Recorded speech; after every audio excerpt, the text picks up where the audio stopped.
मान लीजिए कि आप अपने प्रेमी के साथ बैठे हुए हैं। चांदनी रात का वातावरण है। ठंडी ठंडी हवा चल रही है। शीतल शीतल चांदनी ऊपर से बरस रही है। आपने अपने प्रेमी की कमर में हाथ डाला हुआ है।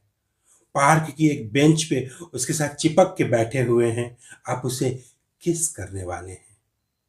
अपने होंठ धीरे धीरे उसके होंठों की तरफ बढ़ा रहे हैं। लेकिन किस करने से ठीक पहले आपके मन में अचानक एक ख्याल आता है कि मेरे पास मेरे प्रेमी के रूप में जो इंसान बैठा है, स्त्री या पुरुष जो भी है, वो दरअसल क्या है। यूं तो ये मुझे पूरा का पूरा इंसान नजर आ रहा है, लेकिन ये दरअसल बना किन चीजों से है। इसके भीतर बहुत सारा मांस है। यह न जाने कितने लीटर खून से भरा हुआ है। बाहर से इसकी त्वचा कितनी चिकनी दिख रही है, लेकिन त्वचा के ठीक नीचे पसीने का कारखाना खुला हुआ है।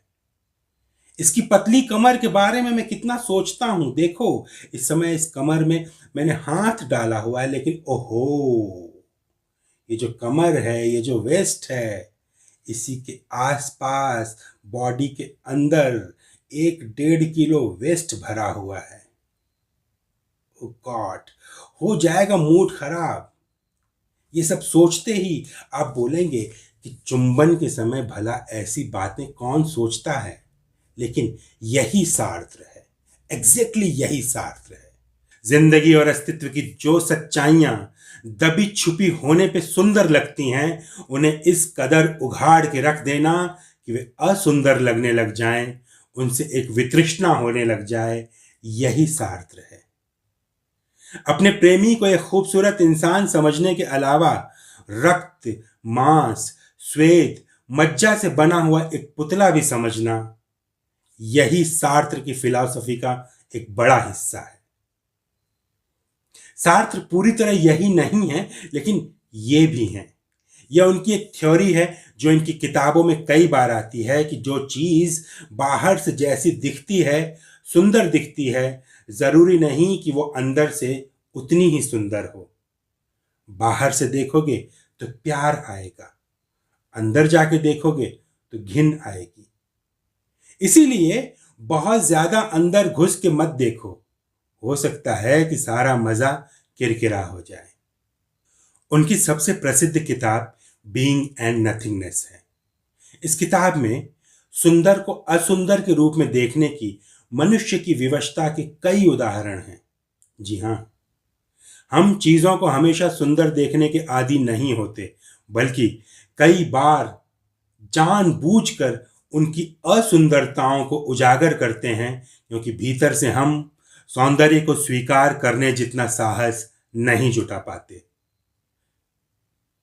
सार्त्र के साथ दो चीजें बड़ी गड़बड़ हैं। इन दोनों चीजों को नोट कर लीजिएगा। नंबर 1, सार्त्र को सही समझना बेहद मुश्किल है। नंबर 2, सार्त्र को गलत समझना बेहद आसान है। और सार्त्र इन्हीं दोनों ध्रुवों के बीच झूलते रहते हैं। गलत समझा, सही समझा, गलत समझा, सही समझा, यही दो ध्रुव हैं। जॉन पॉल सार्त्र, यानी 20वीं सदी के सबसे मशहूर फिलोसोफर, जिन्होंने फिलॉसफी को एक ग्लैमर में तब्दील कर दिया था। जॉन पॉल सार्त्र यानी 20वीं सदी के सबसे बड़े लेखकों में से एक। साहित्य का नोबेल पुरस्कार उनके पीछे पीछे घूमता था। वो मना करते थे और अंत में 1964 में उन्हें नोबेल पुरस्कार से नवाज दिया गया, लेकिन वो अवार्ड लेने गए ही नहीं। जॉन पॉल सार्त्र यानी साहित्य और फिलॉसफी के बीच का एक ऐसा पुल जिसने दोनों क्षेत्रों में महान काम किए। फिलॉसफी को बड़ा बोरिंग सब्जेक्ट माना जाता है, लेकिन फ्रांस के इस लेखक ने फिलॉसफी की लोकप्रियता को अभूतपूर्व ऊंचाई तक पहुंचा दिया। 1940 और 1950 के वे बरस जब फिलॉसफर्स को पूरी दुनिया में स्टारडम मिलती थी। फिलॉसफर्स के आसपास जितने फेमस चुटकुले हैं, वे सब इन्हीं बरसों में बने और प्रचलित हुए। मसलन वे भुलक्कड़ होते हैं, वे आधे पागल होते हैं, वे बड़ी बड़ी चीजों पे तो खूब चिंतन करते हैं, लेकिन छोटी छोटी बातों का जवाब नहीं दे पाते। इस तरह की सारी बातों के पीछे कहीं न कहीं जॉन पॉल सार्त्र की स्टारडम भी थी। वो बहुत प्रसिद्ध थे, लेकिन प्रसिद्ध होने का मतलब ये नहीं होता कि हर जगह उनकी तारीफ होती हो। उनकी निंदा भी बहुत होती थी। धर्म, समाज और व्यक्ति के बारे में उन्होंने ऐसी क्रांतिकारी बातें बोली थी कि उनसे बहुत सारे परंपरावादी लोग तिलमिला जाते थे। इसीलिए एक तबका उनकी बड़ी तारीफ करता था, तो दूसरा तबका उनके बारे में चुटकुले बनाता था, उनका मजाक उड़ाता था। सार्त्र छोटे से थे, 5 फीट 3 इंच के। उनकी एक आंख फेंगी थी, वो मोटा चश्मा पहनते थे, खुद को बदसूरत कहते थे। शरीर से भले छोटे थे, लेकिन उनकी उपस्थिति विशाल थी, उनकी प्रसिद्धि विकराल थी। एक जमाना ऐसा था जब यूरोप के घर घर में जॉन पॉल सार्त्र का नाम लिया जाता था, और ये अतिशयोक्ति नहीं है, बाकायदा उनका नाम लिया जाता था, क्योंकि सार्त्र उन बरसों में कठिनाई के पर्यायवाची बन गए थे। जिंदगी के हालात कठिन होते जा रहे हैं तो लोगों के मुंह से निकलता, जिंदगी सार्त्र हो गई है। पति को पत्नी की कोई बात समझ में नहीं आती तो वह बोलता, तुम सीधे सीधे बोलो, क्या बोलना चाहती हो, सार्त्र की स्टाइल में क्यों बोल रही हो। सार्त्र बहुत प्रसिद्ध थे, उनकी किताबें बहुत बिकती थीं, गली गली में उनके विचारों पे चर्चा होती थी, लेकिन उसके बाद भी सार्त्र बहुत कम लोगों को समझ में आते थे। न समझ में आना ही उनके रचनात्मक व्यक्तित्व का मुख्य आकर्षण था। वही बात तमाम लोगों को एक चुनौती की तरह आकर्षित करती थी, और इसमें कोई दो राय नहीं कि सच में सार्त्र बहुत कठिन लेखक हैं। अपने आप को सरल बनाने की वो कोई कोशिश भी नहीं करते। मेरी नजर में सार्त्र जिंदगी की तरह हैं। आप जीते जाओ, जिंदगी का कोई अर्थ समझ में नहीं आता, क्योंकि जिंदगी का कोई अर्थ होता भी नहीं। उसी तरह आप सार्त्र को पढ़ते जाओ, लेकिन सार्त्र का कोई एक अर्थ समझ में नहीं आता, क्योंकि सार्त्र का कोई एक अर्थ है ही नहीं। देश काल स्थितियों के अनुसार सार्त्र का अर्थ हमारे लिए बदलने लगता है। आप कुछ समय तक सार्त्र को पसंद करते हैं, फिर कुछ समय बाद नापसंद कर देते हैं, और कुछ समय बाद फिर से पसंद करने लगते हैं। यही सार्त्र की पहेली है, उनके जीवन और उनके साहित्य की पहेली। जैसे ठंड के महीनों में कंबल ओढ़ने पर आपको एक सुखद गर्माश महसूस होती है, लेकिन गर्मी के महीनों में वही कंबल ओढ़ने पर आप दुखी और परेशान हो जाएंगे। यही सार्त्र का साहित्य है। आप हर समय नहीं पढ़ सकते सार्त्र को। सार्त्र को पढ़ने के लिए मन में एक खास तरह का मौसम होना जरूरी है। सार्त्र का संबंध अस्तित्ववाद से है, और 20वीं सदी में 2 लेखकों ने अस्तित्ववाद को पूरी दुनिया में बहस के केंद्र में लाके खड़ा कर दिया था। एक थे अल्बेर कामू और दूसरे जॉन पॉल सार्त्र। लेकिन अस्तित्ववाद होता क्या है?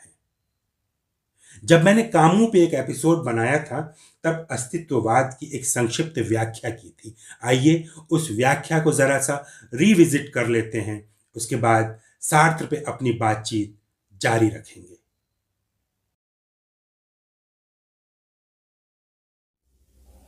हमारे सामने एक सवाल हमेशा आता है कि हम क्या हैं? ये जीवन हमें किसने दिया? क्या इसका कोई उद्देश्य है? हमारे जीवन का क्या कोई अर्थ है? जीवन की सफलता या सार्थकता का सूत्र हर किसी के लिए अलग है।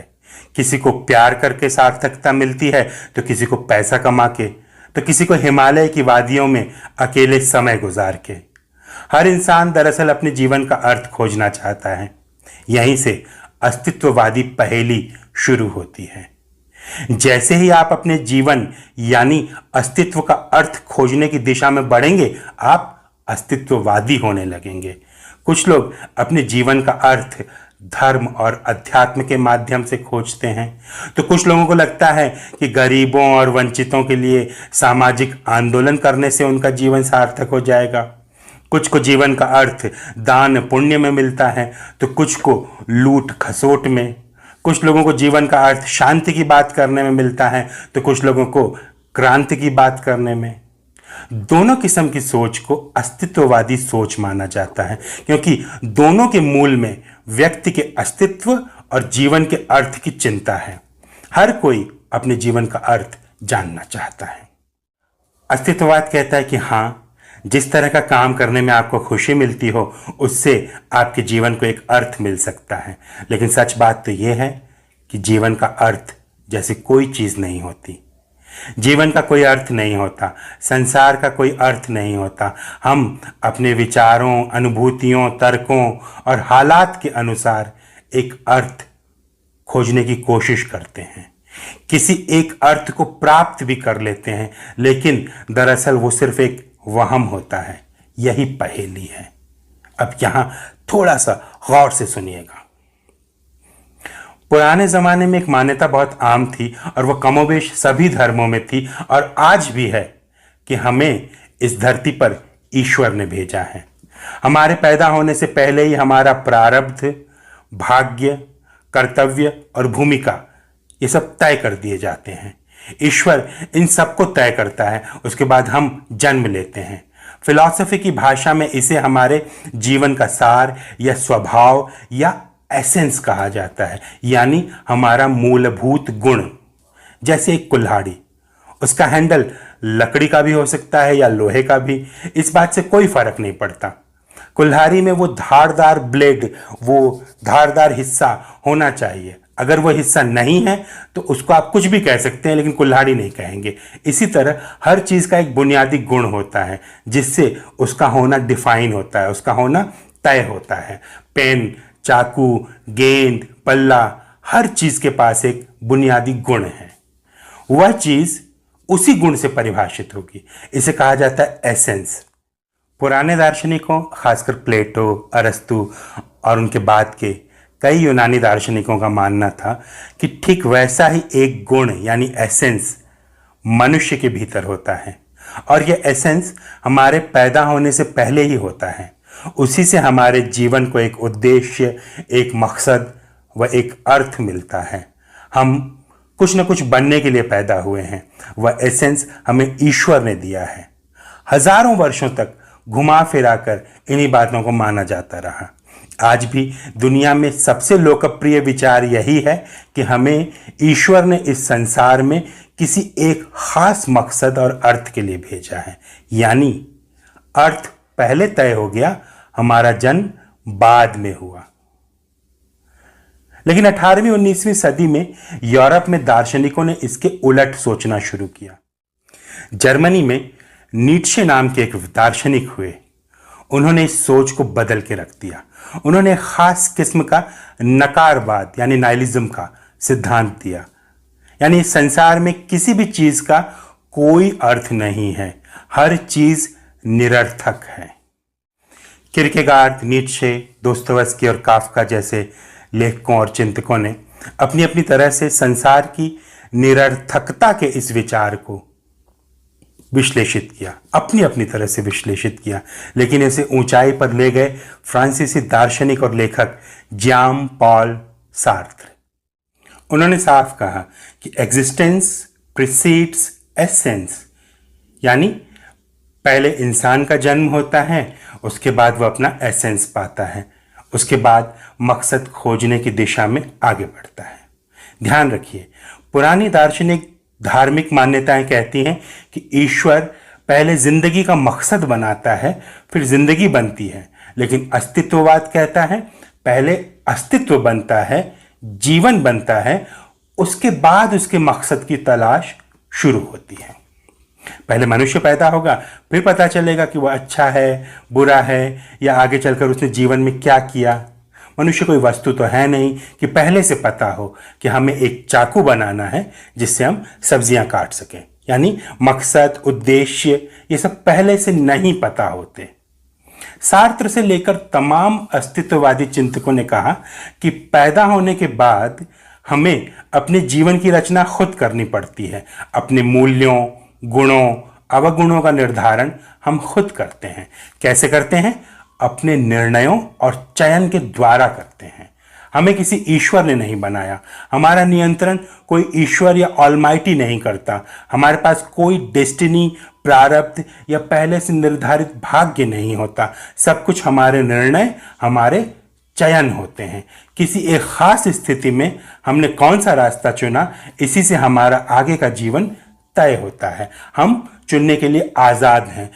जब हम प्राप्त विकल्पों में से किसी को भी नहीं चुनते, तब भी वो एक तरह से हमारे द्वारा किया गया चयन होता है।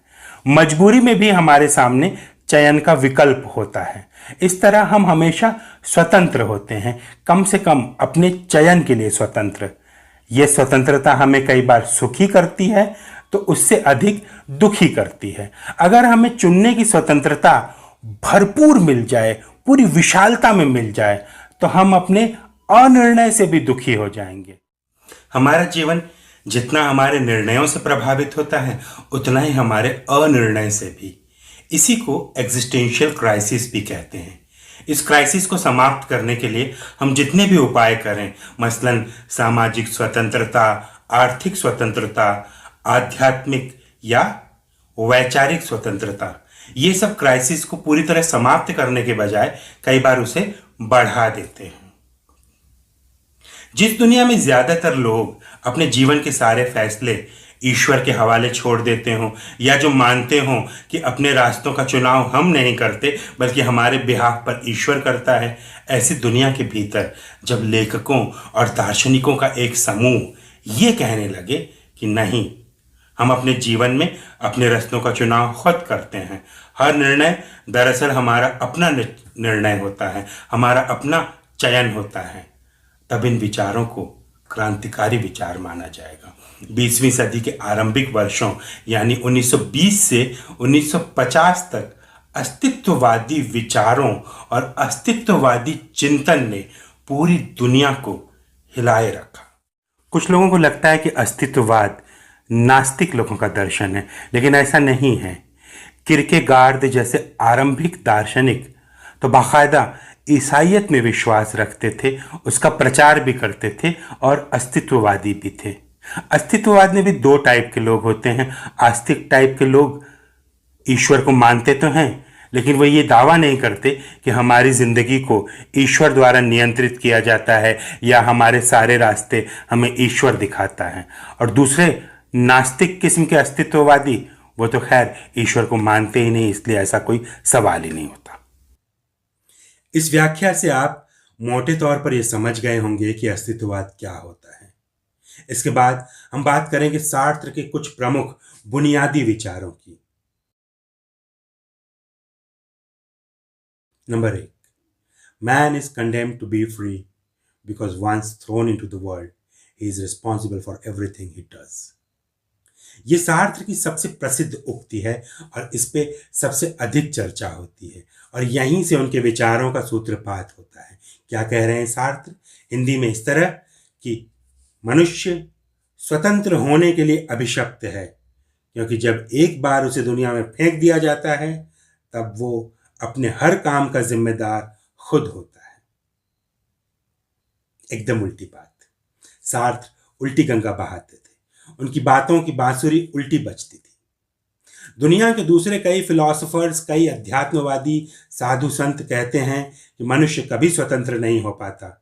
वो अपनी इंद्रियों का गुलाम है, अपनी सोच का गुलाम है, अपने परिजनों की इच्छाओं का गुलाम है, अपने व्यावसायिक कार्यों का गुलाम है, अपने समाज का गुलाम है। ये सारे लोग बताते हैं कि मनुष्य गुलाम रहने के लिए अभिशप्त है। यहीं पे सार्त्र कहते हैं कि मनुष्य स्वतंत्र होने के लिए अभिशप्त है। वो हर तरह की गुलामी अपने ऊपर ओढ़ने के लिए स्वतंत्र है। उसके सामने हमेशा एक विकल्प होता है कि वह हर तरह की गुलामी को तोड़ दे, लेकिन वह अपनी गुलामियां खुद चुनता है। यही उसकी स्वतंत्रता है।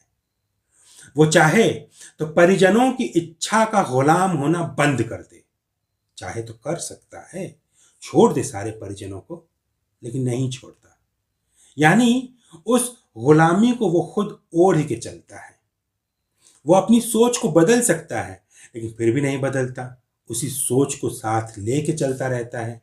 यही उसकी स्वतंत्रता है कि वो अपनी सोच को ढो रहा है।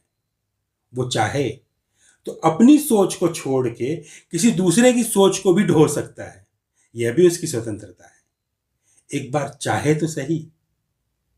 वो अंततः स्वतंत्र है और यही उसका अभिशाप है कि वो स्वतंत्र है।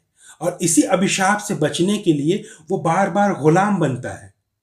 कुछ नहीं सूझेगा तो किसी के प्रेम का गुलाम बन जाएगा कि जैसा तुम बोलोगी वैसा ही करूंगा, अपना दिमाग नहीं लगाऊंगा। और यही उसकी स्वतंत्रता है। जिसकी मर्जी है उसका गुलाम बन जाओ, एक से अधिक लोगों, एक से अधिक चीजों का गुलाम बन जाओ। तो यही तो सबसे बड़ी स्वतंत्रता है। किसी भी समय गुलामी की बेड़ी तोड़ सकता है, यह भी स्वतंत्रता है। और किसी भी समय नई गुलामी की बेड़ी पहन सकता है, यह भी स्वतंत्रता है। मजबूरी जैसी कोई चीज जीवन में नहीं होती। हर स्थिति में हमारे सामने कम से कम दो विकल्प होते हैं। हम उन्हीं में से एक विकल्प को चुनते हैं और दूसरे की तरफ देखते भी नहीं और अपने आप से कहते हैं कि मजबूरी है और कोई रास्ता नहीं था। जबकि सच्चाई यह है कि हमने दूसरे रास्ते की तरफ देखा भी नहीं था। आगे कुआं था, पीछे खाई थी। आप कुएं में कूद गए और बोले और कोई रास्ता नहीं था। रास्ता था, आप खाई में भी कूद सकते थे, लेकिन आपने क्या चुना? कुएं को चुना। आप जो भी चुनते हो खुद चुनते हो, उसके जिम्मेदार आप खुद होते हो। उसे चुनने के लिए आप स्वतंत्र होते हो। इसीलिए सार्त्र कहता था कि मनुष्य स्वतंत्र होने के लिए अभिशप्त है, क्योंकि जब एक बार उसे दुनिया में फेंक दिया जाता है तब वो अपने हर काम का जिम्मेदार खुद होता है।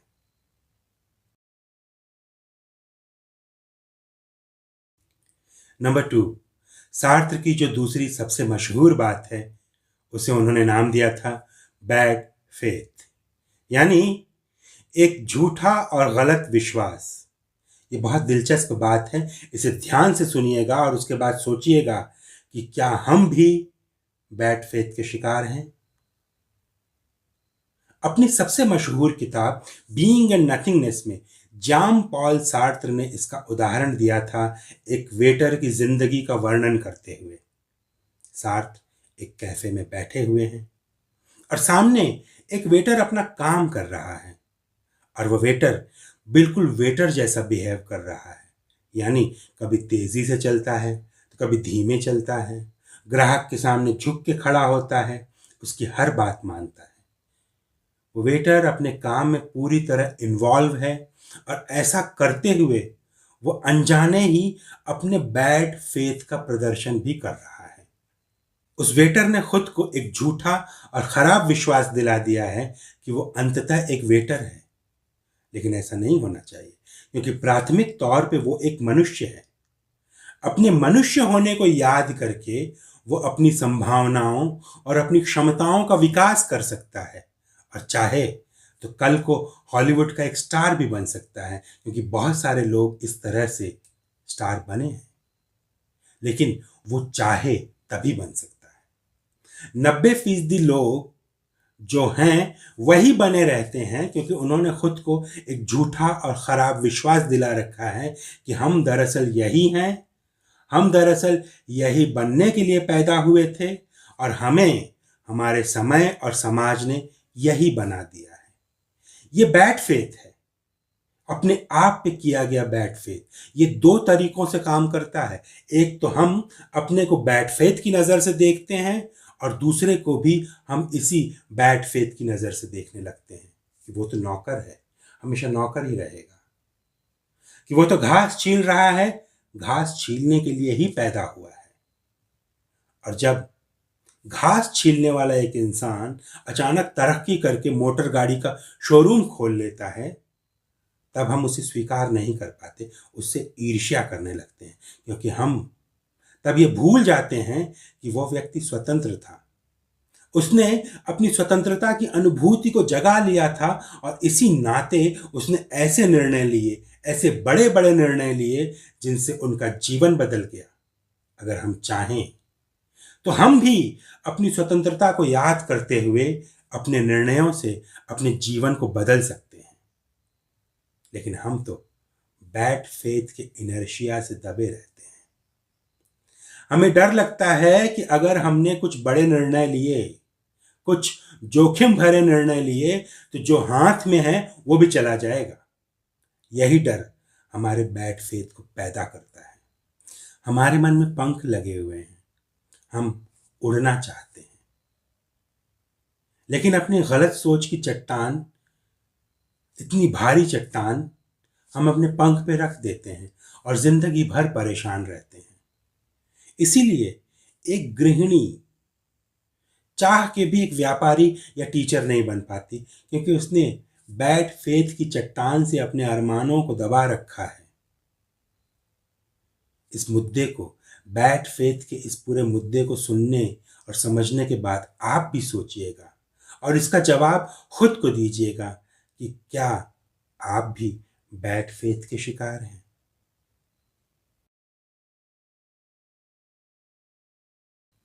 और नंबर 3, एपिसोड के अंत में हम सार्त्र की फिलॉसफी के एक बेहद महत्वपूर्ण पक्ष के बारे में बात करेंगे। वो कहते थे, हमारी स्वतंत्रता और हमारी गुलामी पैसों के आसपास घूमती रहती है। अगर पीछे की दोनों बातें किसी को समझ में नहीं आई हैं, उनको लगा होगा कि बहुत हाई लेवल की फिलॉसफी है, तो भी ये तीसरी बात तो लगभग सभी की समझ में आ जाएगी, क्योंकि ये हम सभी के जीवन की बात है। हम में से हर एक के मुंह से निकलता है कि काश अगर पैसे होते तो ये कर देता, अगर पैसे होते तो वो कर देता। हम बहुत कुछ करना चाहते हैं, लेकिन पैसों की कमी के कारण नहीं कर पाते। यानी हमारी आज़ादी और हमारी गुलामी इस बात पे भी निर्भर करती है कि हमारे पास कितने पैसे हैं। सार्त्र ने इस पे बहुत विस्तार से लिखा है कि हम एक ऐसे पूंजीवादी समाज में रहते हैं जहां पैसा ही सब कुछ है, जहां पैसे को ही भगवान की तरह पूजा जाता है। जिसके पास पैसे हैं उसके 100 गुनाह माफ हैं, और जिसके पास पैसे नहीं हैं उसे अपने तो छोड़ो, दूसरों के गुनाहों की भी सजा झेलनी पड़ती है। और इसी कड़वी सच्चाई के कारण सार्त्र जीवन भर पूंजीवाद के विरोधी बने रहे। सार्त्र मार्क्सवाद में विश्वास करते थे। आज के मार्क्सवादी नौजवानों को इस बात पे भरोसा भी नहीं हो पाता कि एक अस्तित्ववादी चिंतक मार्क्सवादी भी हो सकता है। लेकिन सार्त्र ऐसे थे। वो नास्तिक थे, लेकिन उनके अस्तित्ववाद में एक आध्यात्मिक पुट भी है, क्योंकि अस्तित्व की बात भौतिक बात नहीं है, उसमें आत्मिक और आध्यात्मिक प्रश्नों का आना स्वाभाविक है। लेकिन इनके बावजूद वो मार्क्सवादी थे। पेरिस की गलियों में पूंजीवाद के खिलाफ जुलूस में शामिल होते थे, उनमें भाग लेते थे। नोबेल पुरस्कार मिलने के बाद भी वो ऐसे जुलूसों में लगातार हिस्सा लेते रहे। नोबेल पुरस्कार मिलने के बाद एक बार पुलिस ने उन्हें गिरफ्तार कर लिया था, ऐसे ही एक जुलूस से, और उठा के जेल में डाल दिया। हड़कंप मच गया कि नोबेल विजेता लेखक को हवालात में ठूंस दिया गया है। उस समय फ्रांस के राष्ट्रपति थे चार्ल्स डे गॉल। उन्होंने निजी हस्तक्षेप किया और पुलिस को हुक्म दिया कि सार्त्र को तुरंत रिहा किया जाए। हम अपने देश के, अपनी भाषा के, शताब्दी के सबसे बड़े लेखक को गिरफ्तार नहीं कर सकते। और राष्ट्रपति के ऐसा बोलने के बाद सार्त्र को तुरंत रिहा कर दिया गया। ये फ्रांस जैसा देश है जो अपने बुद्धिजीवियों का इतना सम्मान करता है। विरोधी विचारधारा वाले लेखक को भी वहां का राष्ट्रपति जेल में डालने से बचना चाहता है, और कम से कम ऐसे उदाहरण प्रस्तुत तो करता है। मान लीजिए आप एक ऐसे परिवार में रहते हैं जहां सभी को आइसक्रीम पसंद है। एक दिन आप काम से थक हार के घर पहुंचते हैं, देखते हैं कि घर में कोई नहीं है, लेकिन फ्रिज में आइसक्रीम पड़ी हुई है। आपको लगता है कि वो आप ही के लिए है। आप खुश हो जाते हैं, रिलैक्स होके इत्मीनान से बैठ के आइसक्रीम खाना शुरू करते हैं कि तभी सारे घर वाले वहां पे आ जाते हैं और आपकी तरफ इस तरह देखने लगते हैं जैसे आपने कोई चोरी की हो, और आप भी कुछ इस तरह सकुचाने लगते हैं कि जैसे आप खुद को भी चोरी करता हुआ मान रहे हो।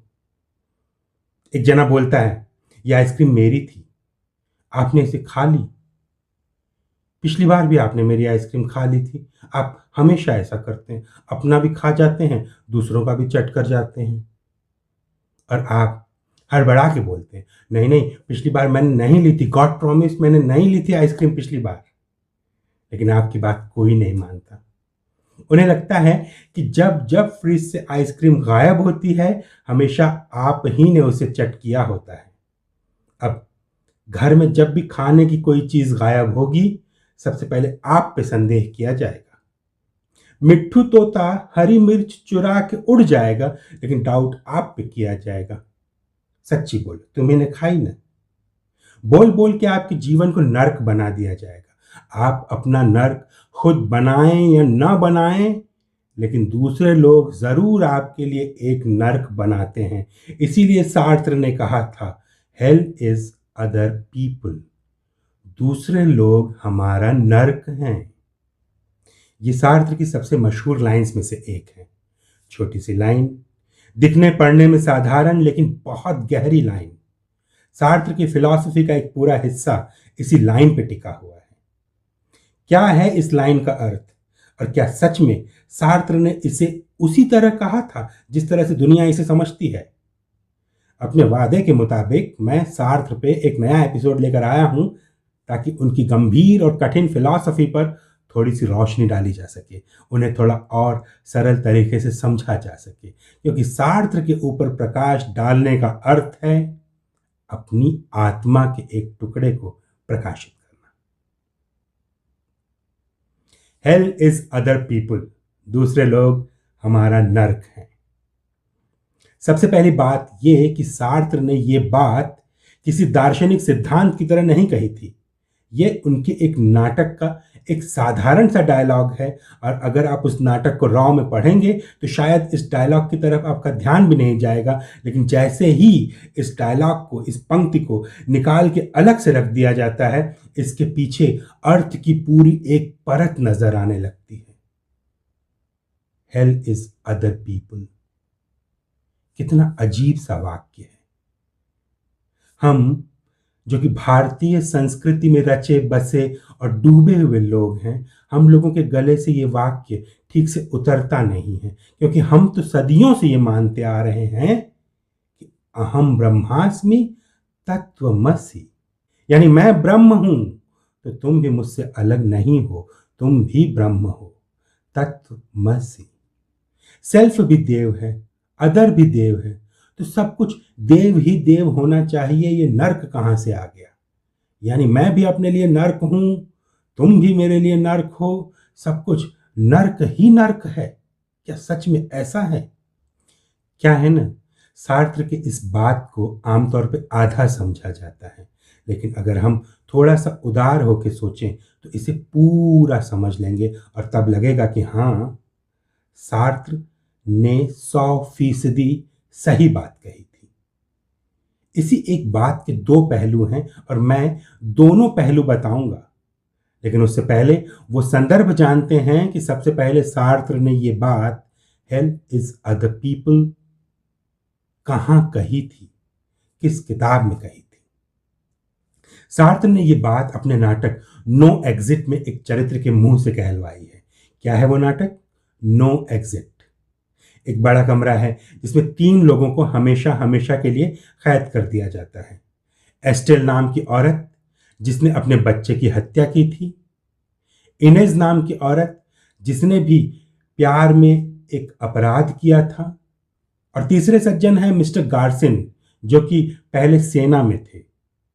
तीनों उस कमरे से बाहर नहीं निकल सकते और उस कमरे की खासियत या बुराई ये है कि उसमें एक भी आईना नहीं है, कांच का कोई भी टुकड़ा नहीं है, ऐसी कोई भी चीज़ नहीं जिसमें वे लोग अपना प्रतिबिंब देख सकें। उन्हें कभी पता ही नहीं चलता कि उनका चेहरा कैसा हो रहा है। अपने चेहरे पर सुंदरता या कुरूपता के बारे में हर बात को जानने के लिए वे दूसरे के फीडबैक पर निर्भर करते हैं। जैसे नाटक में एक दृश्य है कि एस्टेल अपने चेहरे पे लिपस्टिक लगाना चाहती है लेकिन वो लगा नहीं पा रही है, तो वो इनेस से पूछती है कि मुझे बताओ मैं कैसी लग रही हूँ, यहाँ ज़्यादा हो रहा है यहाँ कम हो रहा है। इनेस समलैंगिक है, वो एस्टेल को पसंद करती है इसलिए उसके बारे में अच्छा अच्छा बोलती है, लेकिन वो मिस्टर गार्सिन को कम पसंद करती है तो उसके बारे में हमेशा उल्टा उल्टा बोलती है, उसे कायर समझती है क्योंकि मिस्टर गार्सिन को सेना से निकाल दिया गया था। इसी बीच मिस्टर गार्सिन को एक मौका मिलता है कि वो कमरे से भाग जाएं, खुद को आज़ाद कर लें, लेकिन मिस्टर गार्सिन उस मौके को हाथ से जाने देते हैं क्योंकि अगर वो कमरे से भागे तो इनेज उसे जिंदगी भर कायर मानेगी। इसीलिए मिस्टर गार्सिन उस कमरे में टिके रहते हैं, हालात से लड़ाई करते हुए दिखते हैं। दूसरी तरफ एस्टेल मिस्टर गार्सिन को पसंद करती है, वो रंग बिरंगे कपड़े पहन के उन्हें लुभाती है, रुझाती है और अंत में सीधे सीधे प्रणय निवेदन कर देती है। वो चाहती है कि मिस्टर गार्सिन की नज़र में मैं हमेशा प्यारी बनी रहूं, जबकि मिस्टर गार्सिन उसे बिल्कुल पसंद नहीं करते। देखिए, कमरे में सिर्फ 3 लोग हैं, लेकिन तीनों की मुख्य चिंता क्या है कि दूसरे की नज़र में मैं अच्छा बना रहूं, दूसरे की नज़र में मैं अच्छी बनी रहूं। मिस्टर गार्सिन चाहते हैं कि इनेज उनके बारे में अच्छा अच्छा सोचे, उन्हें किसी भी कीमत पे कायर न समझे। एस्टेल चाहती है कि मिस्टर गार्सिन उसके बारे में अच्छा सोचें, उसे उपेक्षित करना बंद कर दें और उससे प्यार करने लग जाएं। इनेज चाहती है कि एस्टेल उसके बारे में अच्छा सोचे क्योंकि उसे मिस्टर गार्सिन से नहीं एस्टेल से प्यार चाहिए। वो पूरी मेहनत उस दूसरी औरत का अटेंशन पाने के लिए लगाती है और तीनों ने इस कारण एक दूसरे की जिंदगी को नर्क बना रखा है। तीनों एक दूसरे को तरह तरह से मानसिक यातनाएं देते हैं, इनमें कोई भी खुश नहीं है। दूसरे की नज़र में अच्छा बने रहने का अरमान ही हमारे लिए नर्क समान हालात बना देता है। ऐसे ही किसी मौके पर मिस्टर गार्सिन कहते हैं, हेल इज अदर पीपल। ये जो दूसरे लोग हैं ना, यही हमारा नर्क है। यही जीवन की सच्चाई है। इसी को सार्त्र ने लिखा है। बिना आईने वाला वो कमरा सिर्फ कमरा नहीं है, बल्कि वो हमारी पूरी दुनिया है। इस दुनिया में चेहरा देखने के लिए आईना तो होता है, लेकिन अपना व्यक्तित्व जानने के लिए कोई आईना नहीं होता। हमें दूसरों के फीडबैक पे निर्भर करना पड़ता है।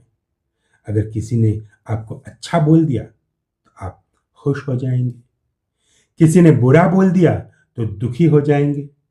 आप अंदर से अच्छे हैं या बुरे हैं, इस बात पर आपको कोई फर्क नहीं पड़ता। दूसरे आपके बारे में क्या सोच रहे हैं, इसे आप महत्वपूर्ण मानते हैं। और दूसरा, वो आपकी इस इच्छा के साथ खिलवाड़ करता है। अगर वो आपको पसंद करता है तो आपकी बुरी बात को भी अच्छा अच्छा कहेगा, और अगर वो आपको नापसंद करता है तो आपकी अच्छी बात को भी वो बुरा बुरा कहेगा। जिंदगी में हम यही तो करते हैं। एक स्टूडेंट है, वो मार परेशान है कि उसे टीचर की नज़र में अच्छे बने रहना है। एक टीचर है, उसे स्टूडेंट्स की नज़र में अच्छा बने रहना है। हम लोग खुद को अपनी नहीं बल्कि दूसरों की नज़र से देखते हैं, और दूसरों की नज़र अच्छी है या बुरी यह हम कैसे तय कर सकते हैं। लेकिन चिंता हम इसी बात की करते हैं कि दूसरों की नज़र को अच्छा बना दें। हम पूरी कोशिश करते हैं कि उसकी नज़र में अच्छे बने रहें, पर उस कोशिश का कोई अर्थ नहीं, क्योंकि सामने वाले की नज़र पे आपका कोई नियंत्रण नहीं होता। वो नज़र आज नहीं तो कल बदलना तय है। यदि दूसरों द्वारा मान्यता प्राप्त करने से आप खुश होते हैं तो यकीन जानिएगा कि दूसरों द्वारा खारिज किए जाने पर आप बेहद दुखी हो जाएंगे। अफसोस की बात यह है कि हम एक ऐसी दुनिया में रहते हैं जहां दिन रात हमें दूसरे लोग जज करते हैं। दफ्तर में बॉस जज करता है, घर में घर वाले जज करते हैं, मोहल्ले में पड़ोसी जज करते हैं, तो सड़क पे अनजान लोग, क्लब में यार दोस्त तो जैसे डबल डबल जज करते हैं। तो हम एक तरह से माने तो अपना नर्क अपने साथ साथ लेके चलते हैं, क्योंकि हेल इज अदर पीपल और हम हर समय अदर पीपल से मान्यता प्राप्त करने के लिए अभिशप्त हैं। तो क्या इससे कोई छुटकारा संभव है? नहीं, इससे कोई छुटकारा नहीं, क्योंकि अगर हेल इज अदर पीपल तो heaven too is other people. जी हाँ, ये भी उतना ही सच है। सार्त्र ने ये हेल वाली बात किसी सिद्धांत की तरह तो नहीं कही थी, लेकिन वो एक सिद्धांत जैसी बन गई। तब एक बार एक रेडियो इंटरव्यू में सार्त्र से पूछा गया कि क्या सच में आप ऐसा ही मानते हैं, हेल इज अदर पीपल? तब सार्त्र ने कहा था, अगर अदर पीपल चाहे कि वो आपके लिए एक नर्क बनाना चाहता है तो वो बना देगा, और अगर न चाहे तो नहीं बनाएगा। सार्त्र की ये बात भी उतनी ही गहरी है। इसे समझने के लिए चीजों को अपसाइड डाउन यानी थोड़ा उल्टा कर देना चाहिए। अब चलिए उसी आरंभिक दृश्य में लौट चलते हैं जहां से हमने इस एपिसोड की शुरुआत की थी। समझिए, आप आइसक्रीम निकाल के अकेले खा रहे थे, स्वाद ले लेके खा रहे थे, उसी समय घर के बाकी लोग आ गए और आपको रंगे हाथों पकड़ने के बाद बोले, हमें बहुत खुशी हुई कि तुमने ये आइसक्रीम खाई, हम सबने अपनी अपनी खा ली थी, ये तुम्हारे लिए बचा के रखी थी, और जानो बहुत प्रयासों के बाद बचाई है, क्योंकि बचने वाली थी नहीं। और हाँ, कल हम तुम्हारे लिए नए फ्लेवर वाली आइसक्रीम लेकर आएंगे, तुम उसको भी खाना जब दफ्तर से लौटना, इसी तरह आराम से इत्मीनान से रिलैक्स होके खाना। जब वो ऐसा बोलेंगे तो जो आपके आसपास का हेल है वो हेवन में कन्वर्ट होने लगेगा।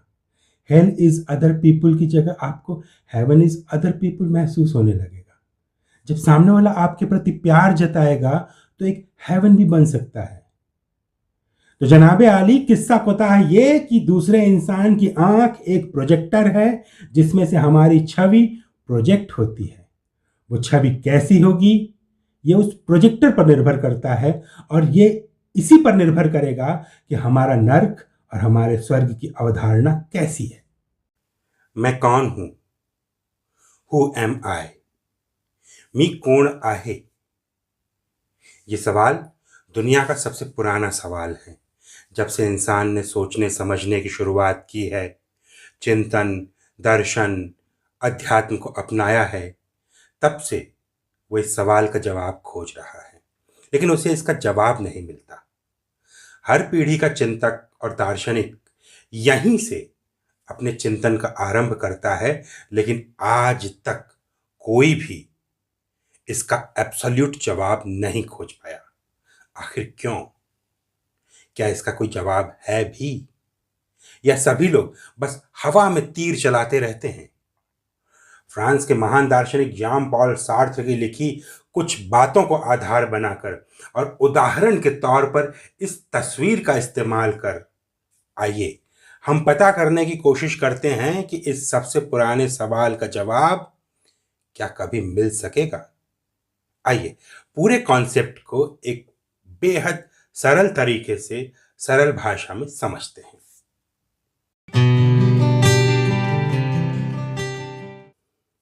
हमारा अस्तित्व दो भागों से बनता है। एक ये जो दिख रहा है यानी शरीर, दूसरे वो जो दिख नहीं रहा यानी चेतना। जो बाहर है वो हमारा भौतिक अस्तित्व है, शारीरिक आकार है, आंख, कान, नाक, ऊंचाई, मोटापा, दुबलापन, रंग, ये सब हमारे अस्तित्व को एक रूप, एक आकार देते हैं। सार्त्र ने इसे कहा है फैक्टिसिटी। ऊंचाई, मोटाई, रंग, उम्र, जेंडर, ये सब फैक्ट्स हैं, इसलिए इस श्रेणी का नाम है फैक्टिसिटी। फैक्ट से भी हमारा होना बनता है, इसीलिए फैक्टिसिटी महत्वपूर्ण मुद्दा है।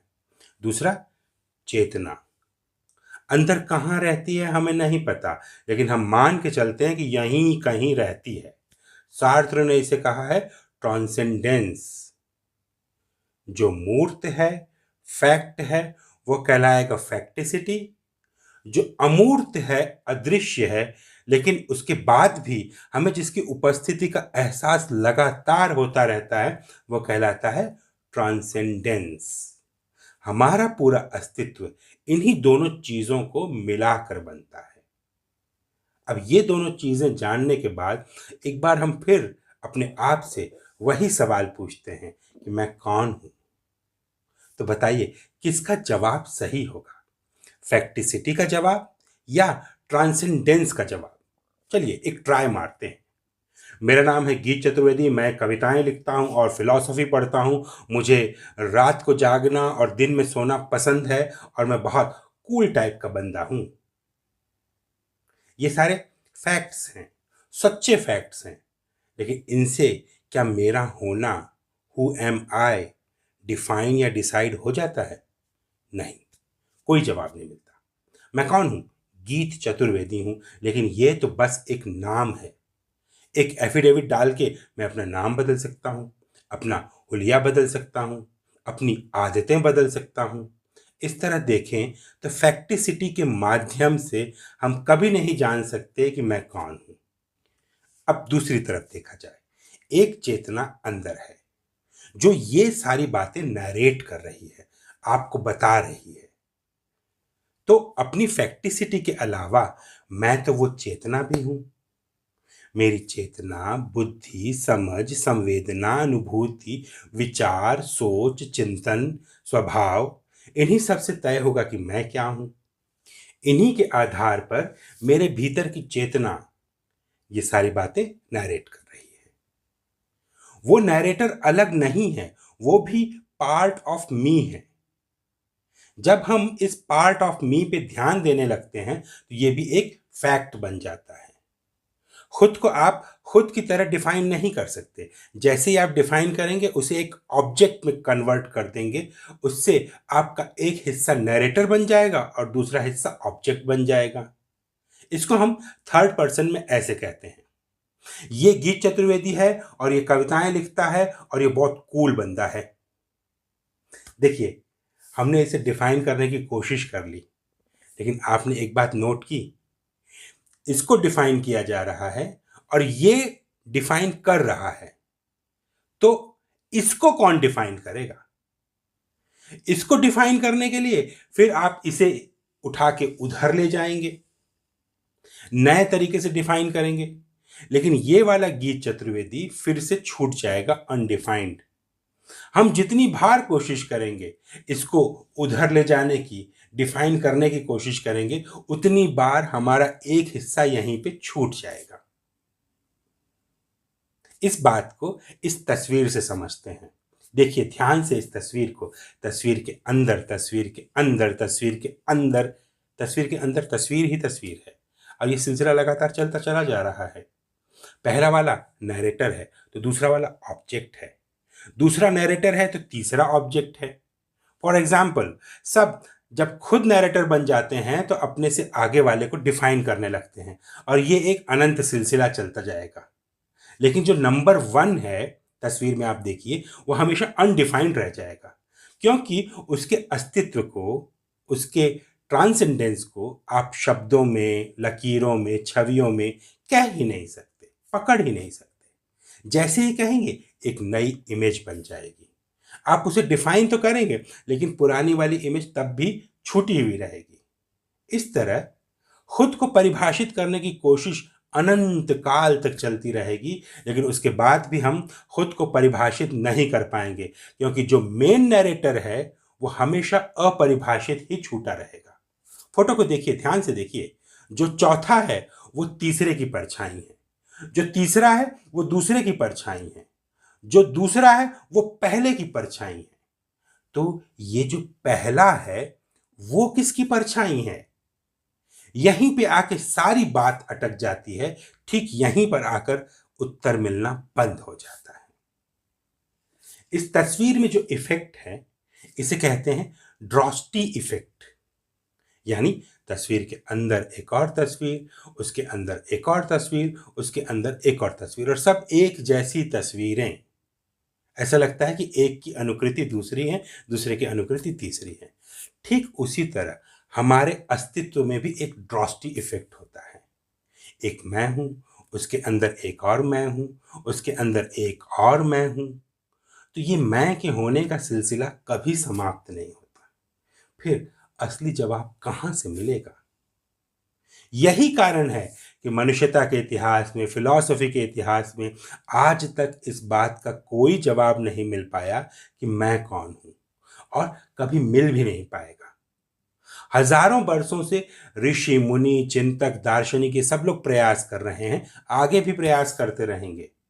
ऐसे में क्या होगा, हम अपने एक हिस्से को परिभाषित करने में तो कामयाबी पा लेंगे, लेकिन समग्रता में खुद को परिभाषित करने में नाकाम रहेंगे।